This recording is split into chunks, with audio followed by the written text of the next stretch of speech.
Otito dịrị nna, that's glory be to the Father in Igbo language. Otito dịrị nna na nwa na mmụọ nsọ, otu ọ dị n'izizi na kịta na ekpo niile n'ụwa ebighị ebi. Amen.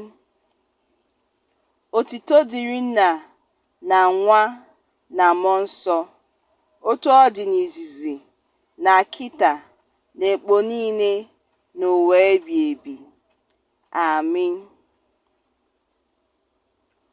Otito dịrị nna na nwa na mmụọ nsọ, otu ọ dị n'izizi na kịta na ekpo niile n'ụwa ebighị ebi.